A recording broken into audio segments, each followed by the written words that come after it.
The Rude Awakening Tour podcast. Seats, Spark, seats. Thank you so much for joining us at the 8th Annual Veterans Mefloquine Conference. I think it's proper fitted that we have it here today at the memorial. All of us veterans coming together to remember our brothers and sisters who either was impacted by this harmful drug or just for advocacy and learning more about it like I am today. So before we move forward, I'd just like to do some housekeeping rules, please. I'd just like to bring your attention, the washroom is behind us there in the building behind me. If you have a cell phone, which most people do in this day and age, please put it on silent or turn it off. Let's disconnect for a couple hours. If you can put it on vibrate, that works too, but most of us think it's on vibrate, then the next thing we hear a sound. So off or on silent, please. That'd be much appreciated. Thank you so much. And if you haven't already, please sign the attendance list. It is right here on the table to your left and to my right. Perfect. Thank you so much. Just moving forward now, I just again want to welcome everyone today on this Sunday. Thank you so much for taking the time to join us. I'd first like to call up Marge Matchy to welcome everyone. Marge, thank you so much for coming up.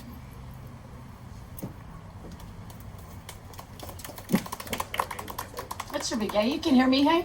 I just really want to take a quick minute to thank you all for coming yesterday and being part of this 2-day event now. I want you to enjoy yourself here today. It's relaxed. We have some nice speakers for you, some phenomenal people. I hope you learned some more. We have a nice presentation to give, and that's Barbecue Alley at your back there. We have the barbecue master, so Rick is back there and he will be ready to feed you when we're done. So I'm not going to hold this up. I'm going to give it back to our MC Charles, and he's going to introduce our guest speakers. Enjoy yourself. Fantastic. Thank you, Marge, for the introduction. Okay, so our first speaker today I'd just like to introduce is a staunch supporter of this Mefloquine conference. She's been along with us almost every step of the way. So I'd like to welcome the Member of Parliament for Yorkton Melville, MP Kathy Wagenthal.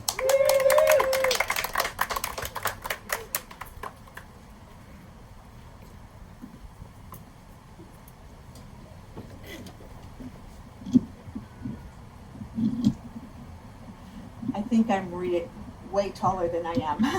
Same here. Still, yeah. Thank you very much.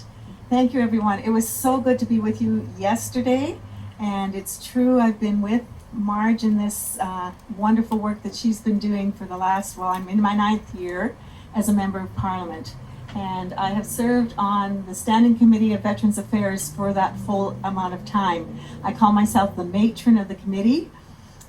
Which in some ways is a compliment. In other ways it's frustrating because that means that there is constant turnover. We've gone through a lot of elections, a lot of changes in committee makeup and changes in who's the minister and all of these things that quite honestly just simply aggravate the ability to make sure that people really know what the issues are. And I'm kind of back in that state right now again with, we've got a great team on our side of the floor. I am part of the official opposition, which means that we are challenging the existing Liberal government and its somewhat still NDP and Bloc partners that are keeping them in power. So what I want to say is that this issue is so important to my heart, partially because of the fact that I was on the Hill as a brand new member when someone named Claude Lalancette contacted us all. And it was some veteran out there just angry that this drug had been used inappropriately. And he had been listening, this is in his email, and had been listening to this guy named Dr. Nevin on the radio. And it just changed everything for him because he was Canadian Airborne and served in Somalia with a number of you guys and realized that things needed to change in regard to that. So he came to the Hill. He was going to do a hunger strike until something was done to bring us back into the limelight and to deal with this atrocity. So being new, and it was really hot, and it was in the fall of my first year, Gail was in my office. Gail's not here with me anymore, but I gotta tell you, it's her more than me. She said, Kathy, let's go find this guy, she worked for me, and let's give him some water. So we went within a half hour when he was going to be on the Hill starting his hunger strike. We could not find the guy. And so we went back to the office and contacted him and just said, Claude, where are you? We can't find you. We want to meet you. And he says, I went home. I said, what do you mean? Why did you go home? He said because within that first half hour or so, 3 ministers, the Minister of Veterans Affairs, National Defense, and Health, met with him. Now, I'm new at that point, but I gotta tell you, who gets 3 ministers within 30 minutes of coming to the Hill on any issue to come and sit down and talk? So we knew that this was something that was really important. And of course, they made him promises they didn't keep. They took some photos, of course. And then when things didn't turn out to be what they had said, he came back to the Hill and really was efficient at creating a lot of attention. So at that point in time, we had the opportunity to fix it. And the chair of the committee said, who was a Liberal, he said, Kathy, he seems like you, what can we do to take care of this? Get it out of here. I said, well, you got to meet with him. We need to have committee time with him. And so that's when Dave Bona, John Dow, Claude, and Brandon Klett came, all individuals who'd been severely impacted by this drug. And he asked for this Dr. Nevin to come. Well, they were willing. They said, let's just bring him in by video. And I said, you want to get rid of this guy? No, Dr. Nevin needs to be in the room. And that's when, for the first time, honestly, beyond those years in Somalia when the government did what they did with that drug, that it became top of mind. And I have to be fair, everybody in that room as we studied this were blown away. But unfortunately, not a whole lot has been done since then, other than in the midst of those sessions, Health Canada quietly moved that monogram that Dr. Nevin was talking about up front and center in the monogram. And then we had a committee of the whole. And what that is you sit down a minister in the House, and then you have a team of opposition that can just fire questions at them. And National Defense had the Minister of Defense, but they said, would you come, Kathy, and talk about this drug? So I asked him, I said, the Governor General, or not the Governor General, who am I saying? Surgeon General, thank you, not enough sleep. He still has never done anything on this. And as a result, the next summer, a report came out quietly that said, well, this isn't an issue anymore because we don't even, Afghanistan is winding down and it's hardly been used. And now our soldiers have the opportunity to make a choice of what they want. And this was the first drug of requirement up until that time. So it was no longer required that they use it. So they felt that they've taken care of things, which of course we all know today is not the case. So all that to say, I really appreciate that Marge has gone across the country with this. I've been in Kingston and last year, Ottawa, Kingston, Edmonton, Saskatoon here, and meeting so many more veterans that need to be aware of and appreciate that this is top of mind for a lot of people and for me. I've had the opportunity now to bring this to the attention of the folks that I work with on my side of the floor. So we're the opposition. We're working hard to bring this government down in the next while, sooner than later. And we are passionate about our veterans and national defense. I know you hear that a lot. I'm not here to give you any big promises today, but I can tell you in the past, we have said this needs to be dealt with. The inquiry, as Marge wants, and many of you, needs to be reopened at the point where it was closed, because it was closed on Mefloquine. So I won't say any more other than that. I'm so pleased to be here. I look forward to the opportunity to have this event back on the Hill when it can really make a difference, and I think that time is coming. I just want to thank Mike for being here and for this mass tort that's going on. That is a powerful tool. Please, you guys, hang in there. Dave Bona, a lot of you that are there helping each other. When we say veterans helping veterans, I say to my friends, that doesn't mean that these are veterans who have no issues and have never had a problem that are helping other veterans. They are helping each other in the midst of everything. So all that, and Dr. Nevin, every time I hear you, I'm more encouraged. The first time I met him, I said, I can't stand this, it's taking way too long, and he laughed, and that was 9 years ago. So I just want to thank you for embracing me and giving me the opportunity to be here today. Thank you for what you're doing with this. Thank you for caring for each other. Government has a role, but they shouldn't be in business, and they shouldn't be deciding what veterans choose to do for their care. So those are things that I think belong to you. So thank you so much for this opportunity, and it's an honor, and it's humbling to be here with you. Thanks.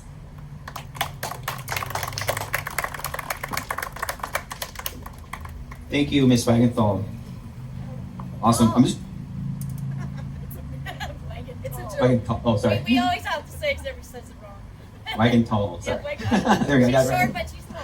Moving on to our next speaker, I just want to say a few words because this is the first time being introduced to this gentleman. I met him yesterday, and as an intelligence officer in the Royal Canadian Navy, I'm all about data, information, and I know facts and evidence, right? So the amount of data, information, and the way he put it and delivered it yesterday was phenomenal. I was late for another event that I had in Port Renfrew because I was just so drawn into the conference. I even put in my own 2 cents afterwards, and we started some good discussion pieces, and it was just so much information. I just want to welcome him back, Dr. Remington Neven. And I just want to state as well, we had three live streams going on yesterday with different amount of viewers, but total, it was 187,000 viewers. That is phenomenal. So I just wanted to congratulate everyone on that as a huge accomplishment, and that is something to be proud of. So Dr. Neven, if I pronounced that right, I hope I have. Please come up and Nevin.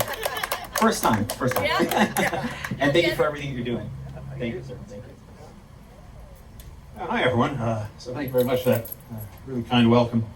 So I spoke for many hours Yes. yesterday, and I know I tried your patience, particularly at the end when I said I think we'll speak for another 5 or 10 minutes, and I ended up speaking for 2 hours. So I will not do the same today. But I perhaps what I can do is briefly just share some historical perspectives for context on this issue. As you know, I'm a physician, I'm an epidemiologist. My training has included a study of various health problems associated with various occupations. And this is nothing new. What everyone here is going through is something that has been experienced in one way or another by various occupational groups dating back hundreds of years, right?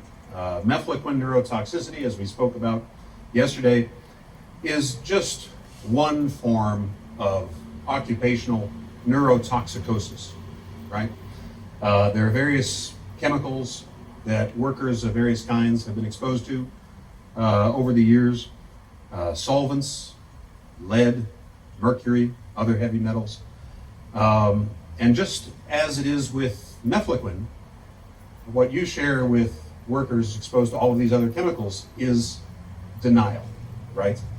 The companies that expose workers to these chemicals deny that initially that these pose a danger to your health. They delay the inevitable acknowledgement of these problems, and they put various barriers in the way of getting the care you need and the concessions and admissions that everyone is seeking.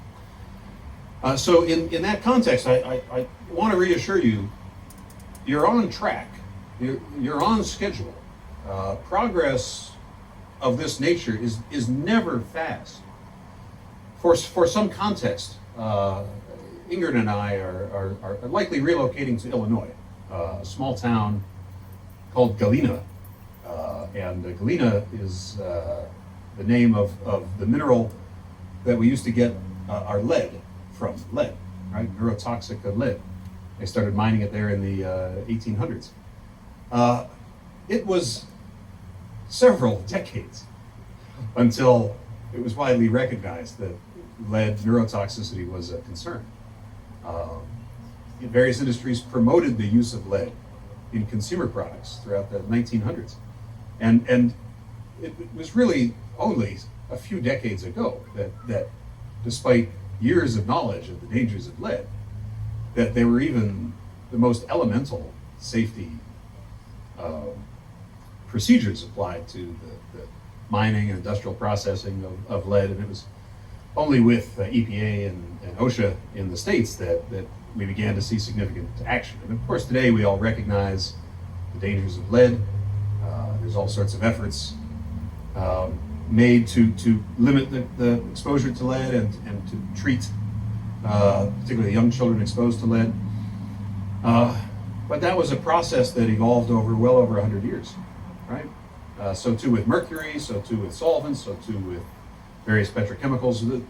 I could stand here and lecture you for the whole day about the various chemicals that folks have long known were dangerous, but that faced decades of manufacturing, of doubt about their health risks. Not in an occupational setting, but in a setting we all perhaps are familiar with, tobacco, right? The cancer-causing effects of tobacco were well known. They were known with certainty in the 1950s and certainly by the 1960s, if one bothered to read the studies. And how long was it that folks battled the tobacco industry for acknowledgement of the dangers of tobacco? It was really only in the 90s that the various epidemiologists and scientists and hired hands that the tobacco companies funded were finally simply unable to continue to manufacture doubt about the dangers of tobacco. And what was it? It was despite all of the evidence in scientific journals, despite all the advocacy work of individuals seeking acknowledgement and compensation, it was the work of attorneys. It was the work of folks demanding that the truth come out in the organized context of a courtroom, where you can subject the other side to rigorous cross-examination, where the supposed certainty of the experts that were paid to manufacture doubt, where they are finally made to answer questions under oath and really have their supposed certainty tested by folks on the other side. It was that legal process that inevitably led to the forces and the powers that be finally conceding what we all knew, that in fact smoking cigarettes poses a risk of cancer. So this is all to say that where we are now in 2024, and in 5 years it'll be 2029, and that will be, if my math is correct, 4 decades after the widespread introduction of Mefloquine in the United States and later in Canada. So you're pretty much right on schedule. Compared to other similar neurotoxicants and other similar toxicants, 4 decades is about right. It takes about that much time. So I'm very confident that in the next few years you're going to see significant progress on this issue. Now, perhaps just a little bit more context. I think what may prove a catalyst here, in particular, is that in recent years, in particular, large numbers of people have come to realize that when government agencies say this drug is safe, and they encourage you to take this particular drug, large numbers of people are realizing that, well, maybe they're wrong about that, right? Over the past few years, my group has not been as vocal. We haven't published as much. We haven't been as active in the limelight, largely because I recognized that, at least over the past few years, it was not the right time for me to be publicly questioning the CDC when they said, a particular drug they recommend might not be safe. Colleagues of mine who said that in other contexts had their medical licenses threatened, were subject to sanction. But I believe that those days are now over. I believe they're over, and particularly in the United States, what we're seeing in electoral politics is that apparently the majority of voters in the United States are supporting one candidate or another that has embraced, as part of their campaign platform, this notion that perhaps our drug regulators have gotten it wrong. Not always, but at least on one or two occasions, right? That perhaps some of the supposed experts that have been getting all of the TV and radio time, perhaps they've been wrong about one or two things, right? And all of this is to say that this message that perhaps Mefloquine is a little more dangerous than the experts have been saying, this message is going to resonate more and more in the coming years as people start to re-examine the trustworthiness of folks that supposedly had been the experts on this issue for many years. So the past few years, perhaps we had lost a little bit of steam, perhaps we had lost a little bit of momentum, and it might have been somewhat of a tactical setback. But from a strategic perspective, looking at the bigger picture, I think this is actually going to propel this issue forward. And I do believe that we're on the verge of some significant progress in this. And I don't know where the catalyst will come from. There are a number of potential catalysts. There are actions in the United Kingdom. There are a number of actions in Ireland. There are several actions in the United States. And of course, as we're probably going to hear, there are actions underway in Canada. One of those actions will serve as the spark. It will serve as the catalyst. And one of those actions will result in some kind of concession, some type of admission, some type of acknowledgement. And whether that will be accompanied by a significant settlement or some significant monetary benefit to the plaintiffs, that's uncertain. But I am confident that there will be some form of acknowledgement. And once that happens in one jurisdiction, once one domino falls, then the others will fall in rapid succession. So I do think continued patience is important. I often remind folks that this is a marathon and not a sprint. And really, it's best to think of this as a double marathon, meaning that if you think the finish line is right in front of you, well, okay, you just have to do it all over again, one more time, and then you'll finally get there. But I'd encourage you all to remain optimistic, remain patient, and know that we are right on schedule. All right. I've already spoken far longer than I said I would. I appreciate your patience, and thank you so much for the invitation to be here and for your hospitality and all the kind words. Thank you very much.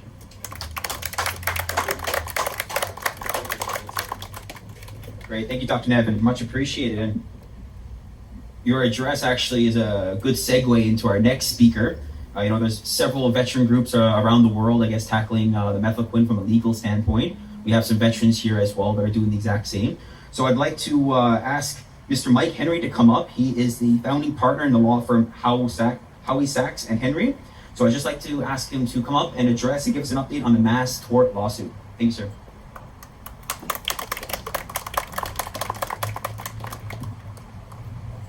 Well, thank you for having me here. And there's been a nice lead in from Kathy. Thank you very much. And of course, Dr. Nevin. So I appreciate you kind of giving the heads up as to why I'm here. Some of you who know about the lawsuit are probably thinking that Paul was going to be here, Paul Miller. He's a partner of mine. He recently had some great success on a part of the Ukrainian Airlines case. And so he is off in Europe speaking at a conference there about his success. And so I like to think that I won the flip, so to speak, and I got to come to beautiful Victoria, and I love it here. It's beautiful, and I really appreciate you setting it up. Marge, you've been doing this for so many years, your dedication to everybody and this cause, and just bringing it to the forefront for the vets. And of course, it's also opening up knowledge about Mefloquine and Mefloquine poisoning for the greater general public. So I'm very grateful to you. So just a little bit about me. I am, as you heard, a partner at Howie Sachs and Henry. Henry is me. As I used to say when I was younger, the Henry in the firm is not my father. We do only litigation, trial work, personal injury for injured individuals. We were fortunate, and the vets are actually quite fortunate, that we have Paul Miller in our firm. And I'll tell you a little bit of history before I get into the lawsuit itself. About 5 years ago, I was at home in Ottawa for Christmas, and got a phone call from a friend of the family, from someone from the Legion. A vet wanted to talk to me about Mefloquine and Mefloquine poisoning. I met with him, we had a coffee, and as Dr. Nevin said yesterday, in my mind, I was thinking a little bit about the tin hat, and I thought it was a bit strange, but then I went home, got on the computer, and I was looking at Mefloquine and started to see that something kind of stumped. And I went back to the office and I said to Paul, who had just joined our firm, and he did class action work. And he's actually really the father of what is called mass tort work in Canada. And Paul says, there's got to be more than just this one vet, who, by the way, has, God rest his soul, has since passed. But there's got to be more than one. And so we started looking into it, looked into Dr. Nevin's work, and we decided to do some town halls. And we went across Canada. We did 3 or 4 or 5 of them out east. We came out to Edmonton. I don't think we made it to Vancouver. I know I didn't. But we ended up seeing that there was really something there, and we ended up getting, give or take, 3,000 vets who say they've been affected by Mefloquine. And so we saw this as something that needed attention. As a lawyer, we want lawsuits, and we want to win, and we want to get paid, and people are happy to get compensated. But just a little bit personal, and I spoke about this on the Hill when you asked me to speak a few years ago, Mark. My great-grandfather was at Vimy, and he was injured on the second day. And his whole life, he suffered from his injuries, and I could see that. My grandfather was in World War II, and he would never, ever talk about what happened. My father, fireman, and this is going to expand perhaps in terms of, we have someone who's in the Peace Corps who's going to speak a little bit later. Mefloquine wasn't given to fire persons, but my father has a cancer from being a fireman. And it was one that wasn't acknowledged for many, many, many years. And then suddenly it was. And thank God, because otherwise his treatments would have bankrupted us. So it's a cause really close to my heart, that the vets are being treated so poorly by the government, being ignored. And we decided at that point, we're going to do this. So we looked into it. And surprise, surprise, there was a class action. It was started by a lawyer in North Bay, Ontario. It had been sitting around for about 10 years. Nothing was going on. And we thought, well, why? And we looked into it more, and there really wasn't any answers. And we decided, forget about the class action. Paul, who's the father of mass torts in Canada, and this is true, he's the guy. He says, let's do a mass tort. We got 3,000 vets, and that's what we're doing. So about 2 years ago, we started the mass tort lawsuit, and it only names a couple of dozen vets. And the reason for that is because you don't have to name everyone, and you can test case individual ones, the best ones. And so what's happened is that the government has really tried to stall us. They've tried many ways to delay. They have, the whole thing about the drug company, and we heard how bad the drug is from Dr. Nevin, if not used properly and whatnot. So we've been through all kinds of discussions with them, and really it just keeps kind of being pushed. And then, of course, there's an election, and that delays things when we have changes there. Now, nothing changed now. So you can take from that, obviously, that this present government aren't really friends of the vets. And they're certainly not friends of the litigation. And you heard from Kathy. And she is of the other ilk. She's a conservative. And no promises. The Conservatives haven't said that they're going to do anything different, and who knows? But we know that Kathy's been a very strong and vocal advocate on behalf of the vets and mefloquine poisoning. So I would never tell someone how to vote, but in the next election, you might want to seriously consider your vote and in terms of your own personal situation as it comes to mefloquine. Now, the next step in the litigation is the biggest one, and this is probably the most important thing that's going on. In January, the government has dropped the big bomb, so to speak. They want to throw the case out, and they're basing that on, and I will actually read to you exactly what their pleading says. That's the document where they say, we're not at fault, we didn't do anything wrong. To the extent that the alleged harm of the CAF members or RCMP, because there were some policing actions where the RCMP were involved that we're also being involved in, are connected to any individual plaintiff's service abroad with the CAF or as part of an international policing mission, any alleged compensable injury flowing from the ingestion of mefloquine is compensable pursuant to the VWA and the PA and the applicable RCMP Superannuation Act. So they're saying that you're already, if you've been harmed, being compensated. They're also saying, if that wasn't enough to insult your intelligence, further and in the alternative, an order staying the mefloquine actions pursuant to section blah, blah, blah, Veterans Wellbeing Act, in the alternative a section of the Pension Act, they want it stayed until such time that the plaintiffs in the mefloquine action exhaust all available disability benefits under the Veterans Wellbeing Act or the Pension Act.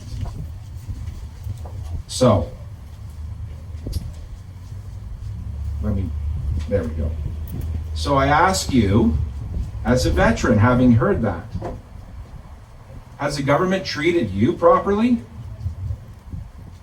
Has the government compensated you for your mefloquine poisoning? Has a system been set up to treat you fairly for your mefloquine poisoning? Has a system of treatment been set up to treat you, to help you with your mefloquine poisoning? The government's talking out of both sides of its mouth. There's a contradiction between its public statements and its private actions. It won't recognize mefloquine poisoning, and you heard from Dr. Nevin at great length, who's a leader in the field, and he's invested all his time and energy in dealing with mefloquine. They won't provide compensation. They won't set up a proper treatment regime that cares and takes care of the vets. Yet, Veterans Affairs says that it treats the vets fairly. In fact, what it's really doing is it's blocking justice and compensation that is owed to the veterans. We know that there are other countries where there have been this kind of litigation, and there's been some success. And it's this type of thing, along with all of your efforts outside of the lawsuit, that are going to help bring public awareness, not only to mefloquine for veterans, but just generally in respect of mefloquine and mefloquine poisoning in and of itself. So as of January, there's this hearing with the government. Now, if we lose, our intention is to appeal, obviously. If we're successful, as we hope and expect that we will be, that doesn't mean it's going to be over. Litigation's long. You heard from Dr. Nevin. We could be another 5 years, 6 years, 10 years. I hope not, because the sooner we can get this dealt with properly, the better.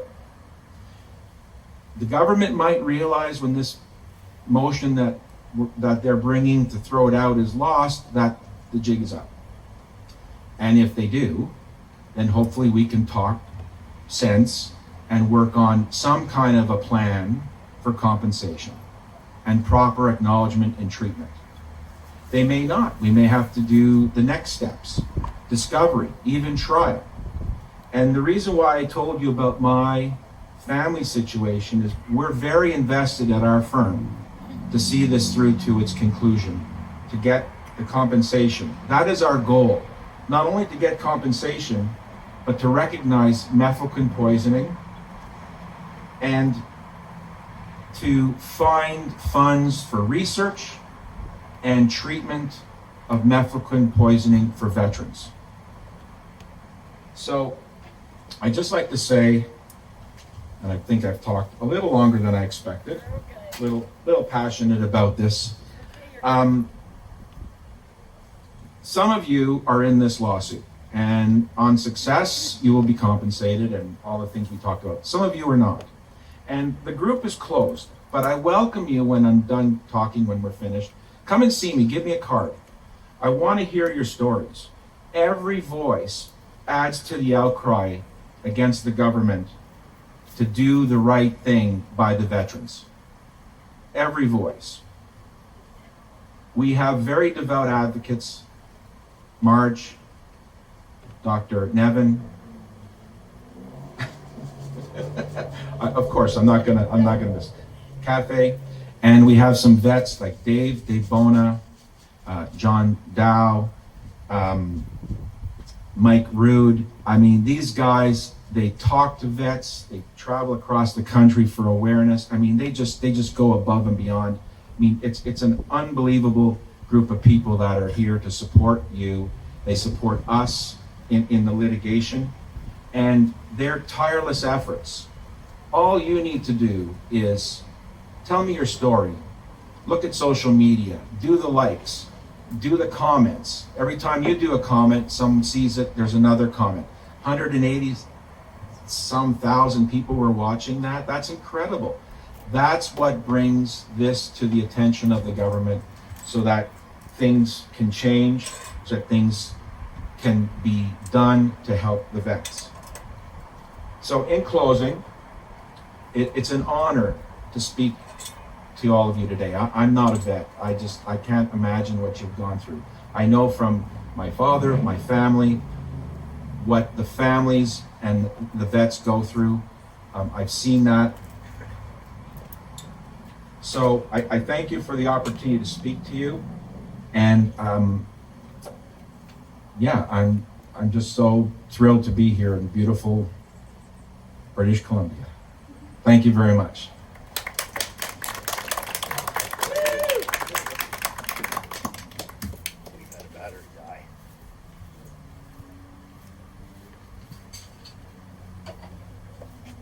Slight technical difficulties, folks. We'll be right back.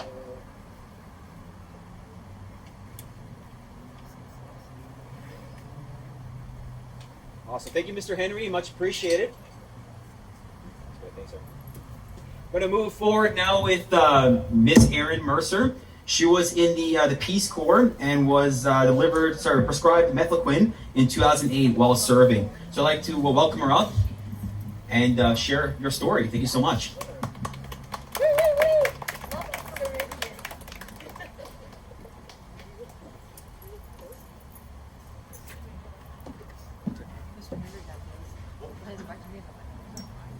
All right, I'm the first person up here that has no experience with public speaking. I'll do my best. Okay. So my name is Erin Mercer, and I'm from Florida. I served in the United States Peace Corps. In Kenya, I was a deaf education, and in 2008, I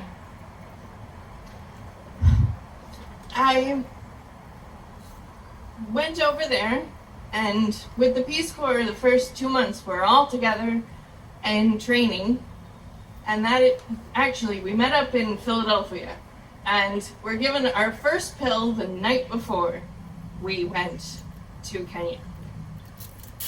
And then we're all taking our pills together in the training in Kenya, and no one really spoke to us about things. The two things they told us is that the side effects could be dreams and anxiety. And that was pretty much all that we were told. I know that we were given the boxes. They just handed us boxes. They did not have any kind of prescription information on them, not my name on anything. one volunteer had an article about supposedly the military was ending the use for Mefloquine, but with the two dreams and anxiety, we all pretty much felt like we can handle this until it becomes a problem, because they told us that Mefloquine costs 13 cents a pill once a week, and Malrone costs $14 a day.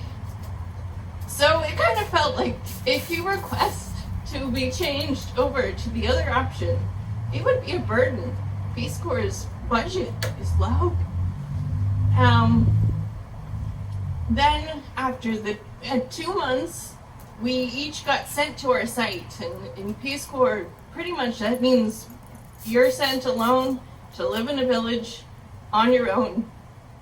So there's not really any day-to-day conversation about what's going on.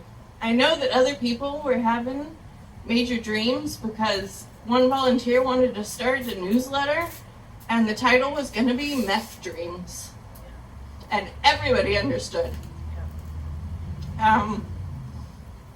So my site was along the coast, luckily, because after about 10 months in September of 2009, everyone decided to come to the coast, and we all went near my site and stayed at a hotel, and we're all sharing rooms at a hotel. And that night I woke up, the person who I was sharing a room with having a seizure. The next day I was flown to Nairobi, and I spent a month in and out of the hospital, probably because of a bad lumbar puncture, but they blamed the initial seizure on an infection. They did not mention Mefloquine at all. When I got back to site, I lasted a few months, but felt like things were still an issue. Like, I did not feel healthy. Things still felt like there was a problem going on, so I left the Peace Corps early, and went home in January of 2010. And then in 2011, luckily within the 2-year limit, I had another seizure, and in my sleep. And since it was within our 2-year limit in the United States, I was able to apply for workers' comp and get specifically and only epilepsy covered. I still had no idea about the possibility of Mefloquine and the possibility of permanence of your side effects. So I was still blaming it on the infection that I supposedly had. It wasn't until 2017 that I saw an article about another Peace Corps volunteer, that was talking about the symptoms they had from Mefloquine. And I requested all my paperwork, and right there in my claim for acceptance of workers' comp, it said Mefloquine related ? And I had never seen that and never heard anything about that.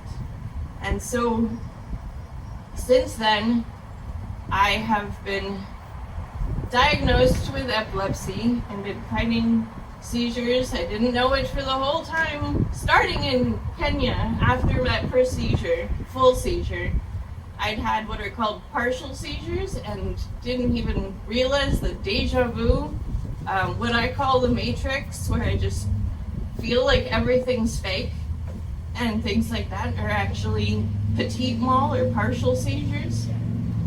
But I have been seeing a neurologist, and for many years that was all that my coverage would pay for. Workers' comp in the United States, it's very difficult to get things accepted, to get the money reimbursed that you have to spend on things. That's always a struggle. So it is just amazing to be here with other people that understand and know. And all of my research that I've done since 2017, when I found out about Mefloquine and that I could still be having side effects from Mefloquine, I have felt like everyone needs to see it and everyone needs to know and everyone needs to be a part of this community. So I wanted to let you guys know I've started a website called Mef Action, Mefloquine International Action Network, and there is a ton of information, links to articles, and I'm always updating. I have a huge stack of stuff I still need to add at home, and I'm always want more input about things that people know about, connections, because I want this to be all around the world, that we can talk to each other and share what's going on and everything. And like even let people know the little things that we've found out that works, that maybe you can try this vitamin or something that has worked for you.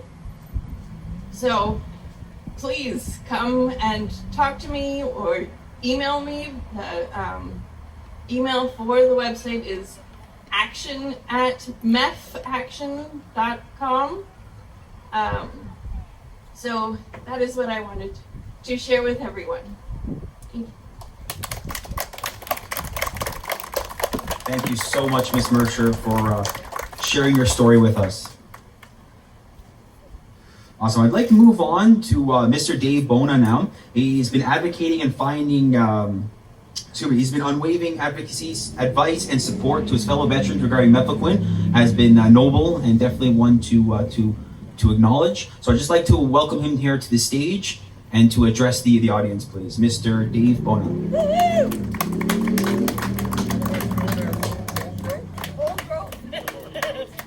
AKA.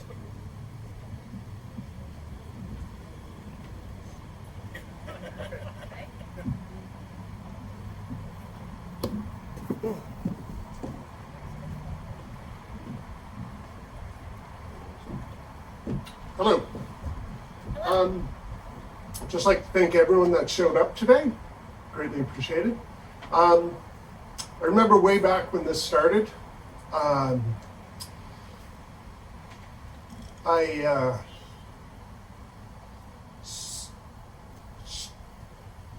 started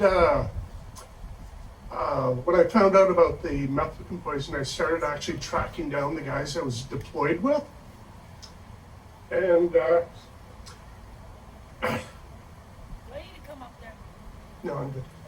I noticed an alarming trend. A lot of the guys I was deployed with were not doing very well. They were, doing PTSD treatment. They weren't responding to treatment.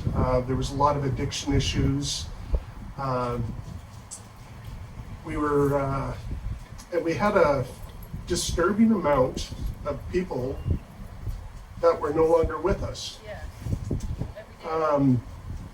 Some obvious suicides, some not so obvious suicides. Had a good friend of mine get really drunk one night, and on his way home, he went out of his way to cross a bridge he doesn't normally cross, and he walked right into oncoming traffic. I've keep on coming across this trend with people that have been poisoned by Mefloquine. One of the most profound conversations I had was with the mother of a veteran, an American veteran. When I described what a Mefloquine rage was, right away this soldier's mom recognized what I was describing, because the guy, his pupils would fully dilate, so his eyes looked black, his skin was pale, he had trouble forming words. But this young man, in his rage, picked up his mom and threw her through the kitchen wall. And when he came down from his seizure, He jumped on his motorbike and drove into a bridge abutment. So there's many ways of committing suicide that aren't so obvious, because people have kids, they have spouses, they choose methods that aren't as obvious to people. One of my methods that I had fall back was to accidentally drive into a semi out in the highway, which was always in my back pocket. And there was, yeah. So what I'd like to do is just, we'll take a few moment to have a moment of silence for all those people that are not with us. Before I do that though, I'd just like to mention a couple of names. The first one being Bev Skorniak. Yes. She was one of the civilian advocates that came on board early on. And what she did was, my illiterate posts online, Bev would clean them up for me. Make me not sound like a freaking idiot. A raving idiot. Bev was poisoned on her honeymoon with her husband by Mefloquine. She struggled and struggled with the depression associated with Mefloquine. She was out in Saskatchewan there a few years back, visiting her family, and she lost her battle with Mefloquine, and she took her life. There's Boyd Decker, fellow Royal, who rebadged to medic. A few deployments with him. He lost his battle with Mefloquine. And I'd just like to reach out to the audience. If there's anyone else that you know you served with that you'd like mentioned now, please come forward. Or shout out their name. Or shout out their name. I know. Shannon O'Halloran. Shannon, yes. Yes. The list goes on and on. It's absolutely heartbreaking. Once you start digging into the forums, you start talking to veterans. Canadian Airborne Regiment deployed with a full complement of signalers at our regimental headquarters in '92. There's only one of them left alive out of 4, and they've all committed suicide, all 3 of them. Once you start digging, it's actually quite eye-watering. So if you'll just take a minute, we'll have a moment of silence just to remember all those people.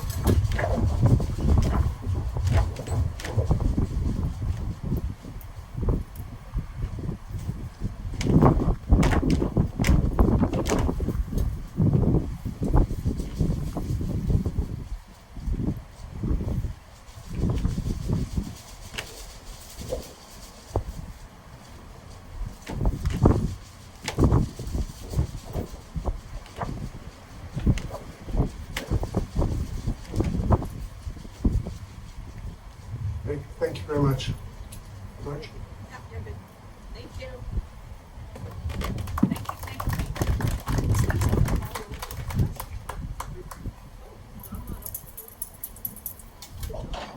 I see nothing want me to push it. All good, my friend. Thank you. It's all good. I see why I touch yourself. And thank you, Mr. Bona. All right. So moving along, I'd just like to call up Mr. Mike Rude. He is definitely the man of the hour, leading his tour with the Rude Awakening Tour. He's been tirelessly driving across Canada, bringing awareness to find those who need help and need to learn more about Mefloquine and how to manage it. So, Mr. Rude, thank you very much for everything you're doing, and I'd like to welcome you up the stage. Thank you.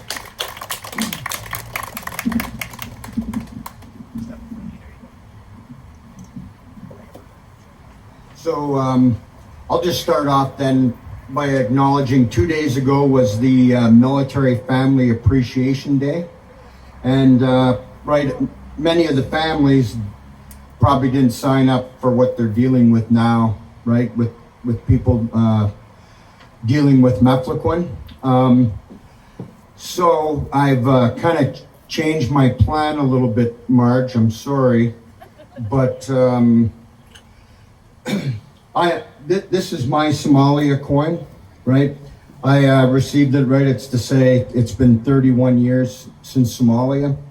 And I don't think any family has been as affected as Marge's family has been affected by Mefloquine. And so this coin is for you, Marge, right? And we talked about things differently, but this is for you. This is for the fight that you put on. You didn't know what kind of fight you were in when all this started, right? You didn't know, but you're here today and you're still here. You're the queen of the Mefloquine battle, Marge, right? Because you kept it up and you kept going and you brought more people on board and everybody came together to make it happen. So this coin is for you. And if I can read. So it's the 30th anniversary of Operation Deliverance, Somalia, 1992 to 1993, the Canadian Airborne Regiment Battle Group. So Marge, if you want to please come up. You just had to get me.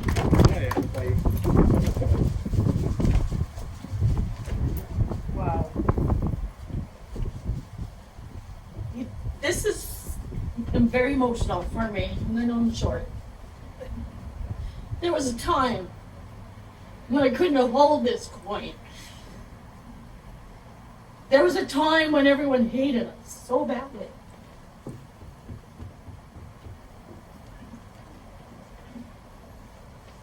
I can't even put into words what this means.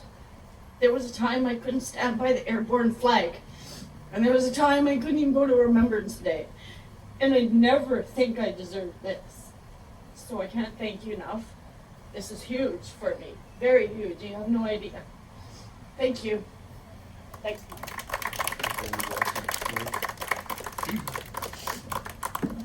And just to say, right, so many people. Okay. They can hear you. So, all right. But, you know, when people realize what Mefloquine really does to people and realize what its effects are, they'll stop looking at what the individual is doing and start looking at what the drug has done, right? The drug has caused all these problems, and it's when I look at the events of Somalia, I only look at it the fact that we were all poisoned by a drug, that people, however they was because of the drug, that so many people acted out of the normal. People were more aggressive, paranoia, everything was going on. They turned what was elite soldiers into some not so good soldiers, right? So I have a couple other presentations. So start. Ryan Hummel. Ryan, you want to come up? You can't hide. It's a battle buddy. But a quick story on the battle buddy. So in 2019, when I went to my first rally, I forgot Michael Henry's battle buddy coin. So I left Spark with my sister and ran back to the hotel, but I couldn't find the hotel. And I was running all around aimlessly. And then I ran into my sister, and and Spark had gotten away. And then I'm like, well, whatever, I got to get the battle buddy coin. And then Spark was at the hotel waiting for us. So I want to present this certificate of authenticity. This is to certify that battle buddy coin number 989 is registered to Ryan Hummel. No one gets left behind. Received from Sergeant Mike Rude, CD. Thank you for your service and sacrifice to Queen, flag, and country. I will always have your six, we band of brothers.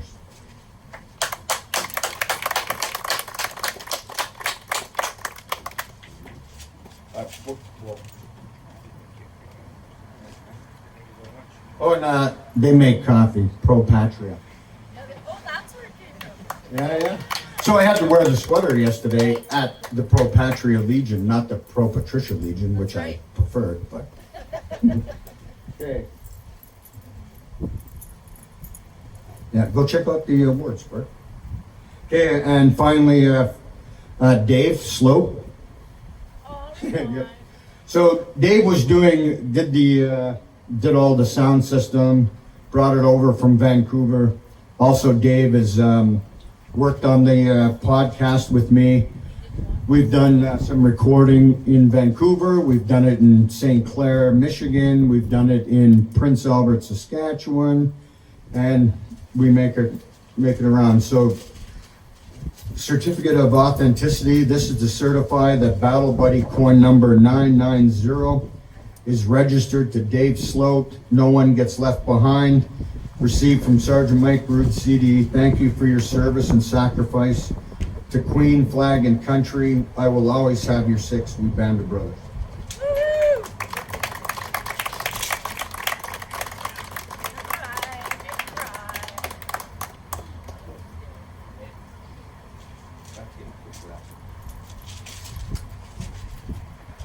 You deserve it.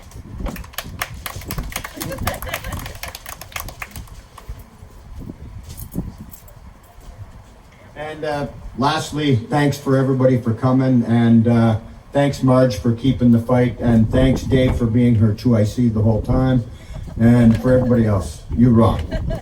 Okay.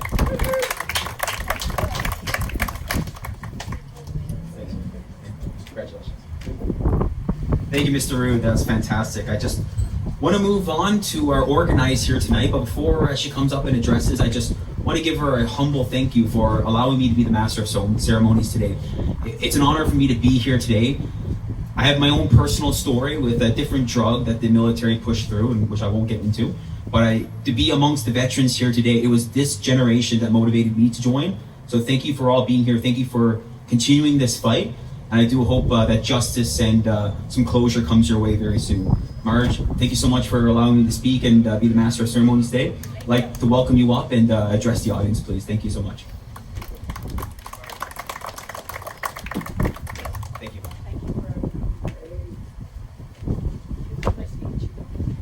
Oh, sorry. Okay. I can't tell you how nice it is to see you all here again today. And I know we've kept you for a while, but I just have a few things I'd like to share. I want to welcome you again to the 8th Annual Veterans Mefloquine Rally.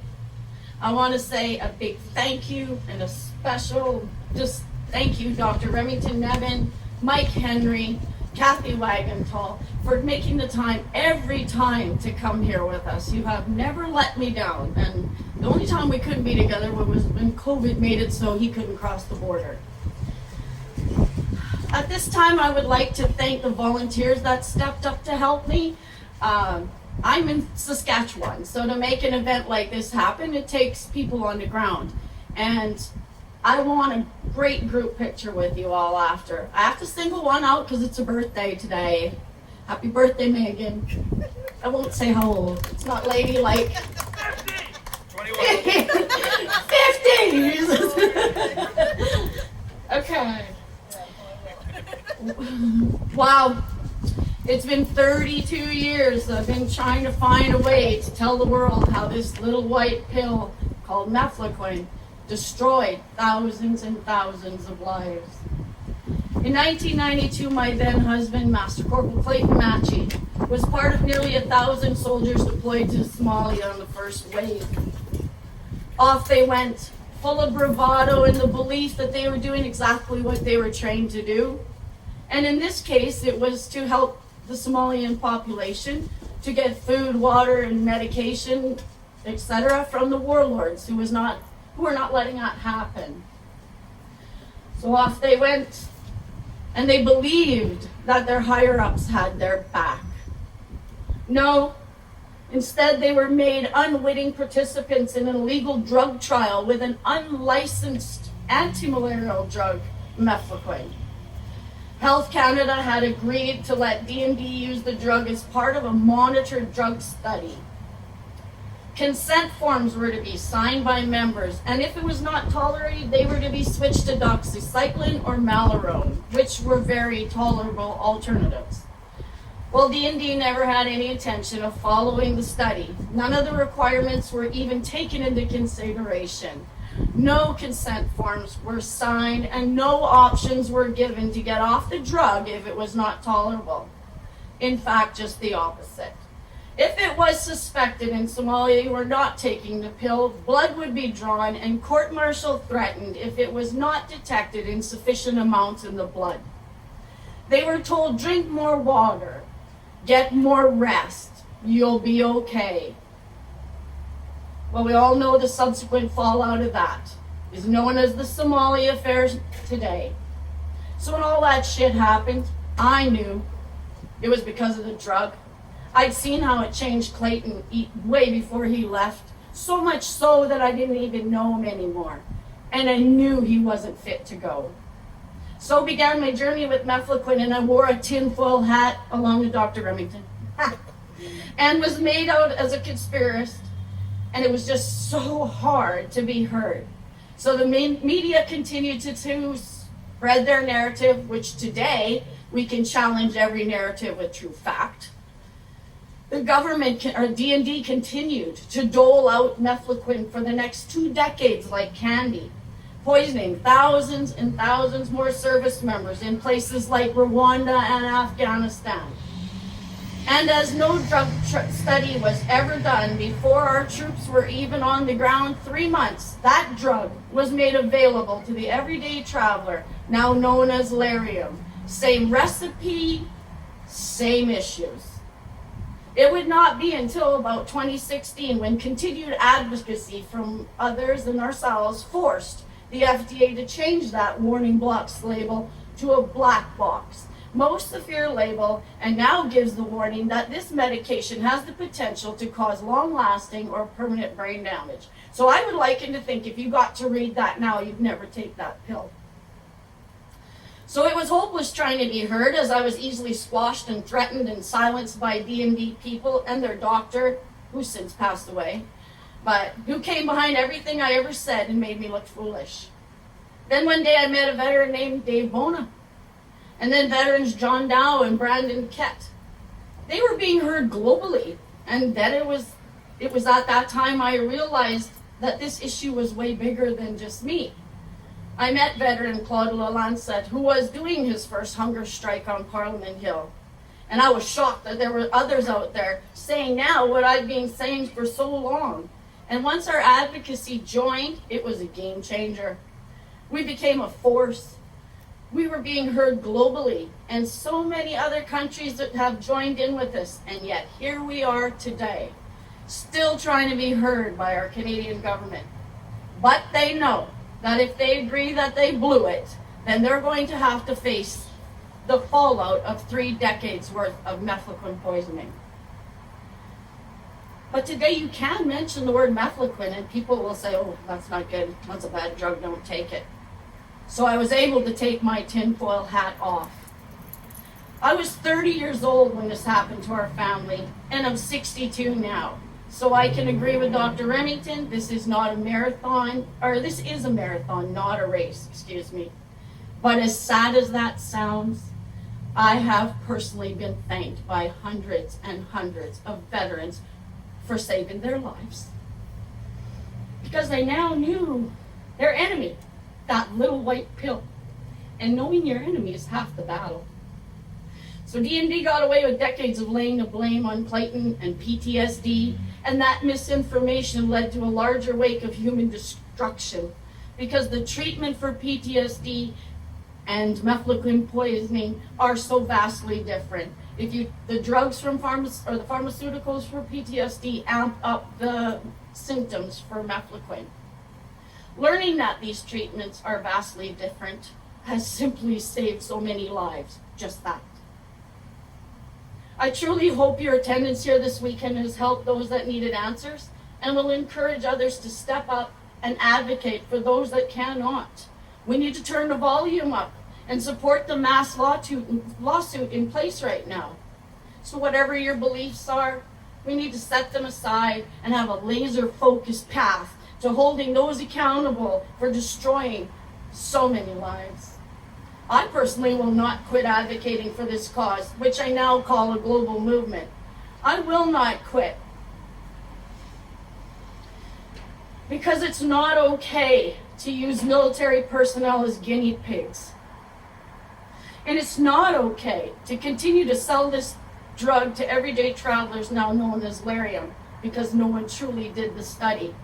It's not okay to destroy lives and take no responsibility for it. So when I started this rally, I had an agenda, and the rally's agenda has never changed. Our main focus, of course, is to spread awareness and save lives. And I feel we've done that over the years.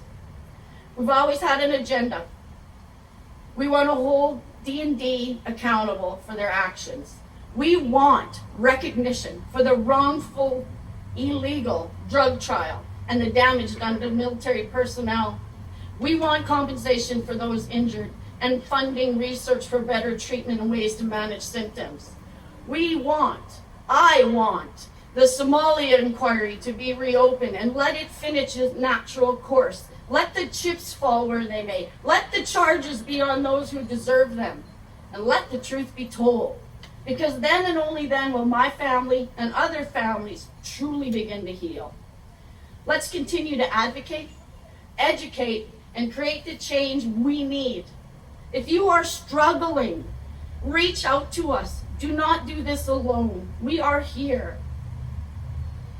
I believe one voice can make a difference. I truly believe it can, and I like to think that mine did. But there is power in numbers, so let's unite our voices. And when you leave here, please continue to spread the awareness.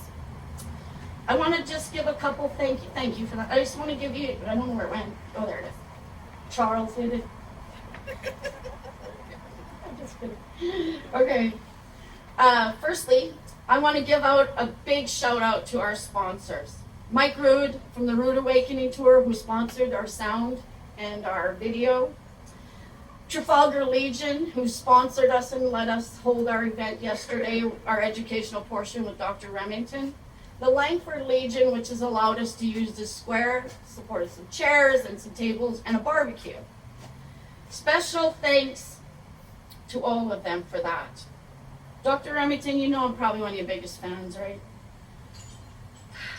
You're a key witness, a world expert, and your level of expertise and detail is so super helpful to this group and our online participants.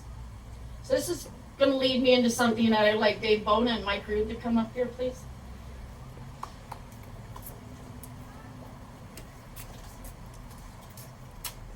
Right here.